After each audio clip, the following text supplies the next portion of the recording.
Assalamualaikum warahmatullahi wabarakatuh. Hai semuanya, perkenalkan nama saya Gina Widya dari program studi psikologi kelas B angkatan 2020 dengan NIM 0603520037. George lahir di Juma, Sassoni pada tanggal 20 Juli 850 dan meninggal pada tanggal 23 Desember 1934. Ia merupakan anak dari pasangan August Friedrich Müller dan Rosalie Zemme Müller. Ayahnya itu adalah seorang teolog dan profesor agama di akademi kerajaannya terdekat. Pada saat ia berumur 18 tahun, ia mulai menimba ilmu lagi di Universitas Leipzig, di mana ia belajar sejarah dan filsafat.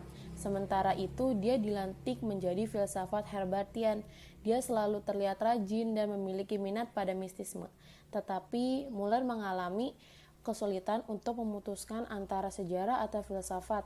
Untuk mengambil keputusannya, ia mengambil cuti selama 2 tahun dari Leipzig dan selama itu ia masuk ke tentara Jerman sebagai sukarelawan dan ikut serta dalam Perang Perancis-Prusia.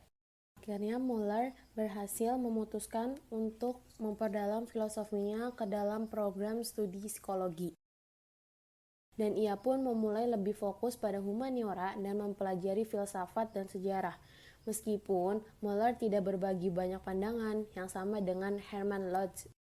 Pada bulan April 1881, ia menggantikan posisi Lotze di Göttingen sebagai private dozen dan mendirikan salah satu dari beberapa laboratorium psikologi eksperimental pertama yang ada di dunia. Dia tetap private dozen selama 40 tahun. Selama di Göttingen, ia juga pernah menjadi ceramah tentang topik-topik seperti metode psikofisika, memori, dan fenomena pelanggaran. Setelah ia berhasil menjadi anggota Fakultas Göttingen, ia menerbitkan sebuah buku yang berjudul Die Grundlegung der Psychophysik, atau dalam bahasa Inggrisnya yang berjudul The Founding of Psychophysik, yang membantu memodifikasi bagian-bagian dari karya Fechner, dan ia memperjuangkan standar pemalsuan untuk eksperimen yang menawarkan teori alternatif yang sangat jelas. Kemudian, dalam karirnya itu, ia berhasil menghasilkan ringkasan standar tentang psikofisika atau kompleks teori. Selama ia bekerja di psikologi, ia berhasil menghasilkan 3 teori, yaitu fenomena warna, yang kedua memori, yang ketiga adalah gangguan retroaktif. Fenomena warna ini, ia mengembangkan teori warna dari Ewald Hering dan berhasil menguraikan teorinya menjadi 2 tahap. Tahap pertama itu melibatkan reseptor retina, dan kemudian sinyal diubah menjadi 4 warna primer lawan.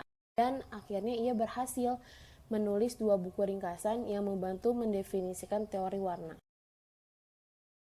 Teori yang kedua itu adalah teori memori. Pada teori ini tuh studi Muller itu paling menonjol karena dia tuh mempelajari efek gambar yang tidak jelas dan berbeda pada memori. Dia berteori bahwa memikirkan gambar yang tidak jelas membuatnya menghafal dan belajar lebih aktif. Dan Muller melakukan penelitian itu dengan Gottfried Röckli. Ia adalah seorang dokter dari mahasiswa matematika di Göttingen, yang digambarkan sebagai keajaiban memori. Penelitiannya dengan Röckli berada pada ingatannya yang luar biasa melalui presentasi hasil eksperimen tentang peran pengelompokan dalam pembelajarannya itu. Dan kemudian ada istilah konsolidasi yang dicetuskan oleh Muller dan muridnya Alfons Pilzeker yang mengatakan bahwa pembelajaran itu tidak secara otomatis membuat ingatan permanen dan terkonsolidasi. Namun mereka membutuhkan waktu untuk mempelajari atau menggabungkannya secara permanen untuk dengan menggunakan suku kata yang tidak masuk akal yang diperkenalkan oleh Hermann Ebbinghaus. Namun mereka Teori yang ketiga itu ada gangguan retroaktif. Menurut George, gangguan retroaktif itu ketika materi yang tidak terkait membuatnya sulit untuk mempelajari materi baru.